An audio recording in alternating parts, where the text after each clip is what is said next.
मेथीची भाजी, पण जरा वेगळ्या पद्धतीने दाखवते पुढे चला. गुड मॉर्निंग सगळ्यांना. तर आज आहे माझ्या 90 डेज चॅलेंजचा दिवस 11वा. तर सकाळी-सकाळी नाही केले मी, हे दुपारनंतर केले कारण सकाळी-सकाळी मला वेळ नाही भेटत. कधी लवकर उठते, कधी उशिरा उठते. पण तरी खूप साऱ्या गोष्टी असतात मागे करण्यासाठी.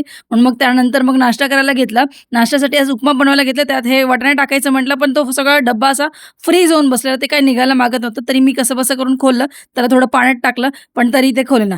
जाऊ द्या. पण खुल्लं-खुल्लं झालं.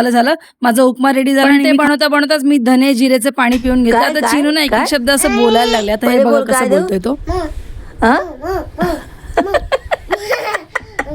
याला भो बोलायचं तर मोमो बोलतोय.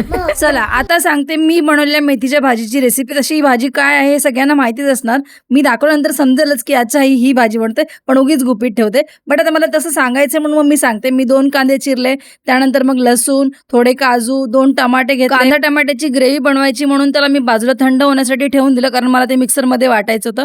आता हे मटर जे आहे ते डब्यामध्ये पूर्णपणे फ्रीज झालं, बट मी थोडा वेळ त्याला पाण्यात टाकलेलं ना, म्हणून मग ते ॲटलीस्ट एवढं तरी निघालं. मेथीची भाजी स्वच्छपणे धुवून घेतली आणि बाजूलाच मग मी पॅनमध्ये तेल, जिरे टाकून मेथी आणि वाटाणे जे काय ते परतून घेतले, कारण नरम झाले पाहिजे ना.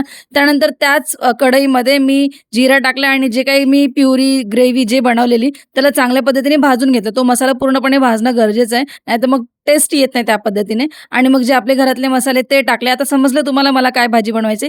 मी बनवते मेथी मलाई मटर. मेथी मलाई मटर या भाजीचं नावच इतकं कन्फ्युजन करणार आहे ना, पण भाजी तितकीच सोपी आहे की तुम्ही 15 मिनिटात पण ही भाजी रेडी करून खाऊ शकता.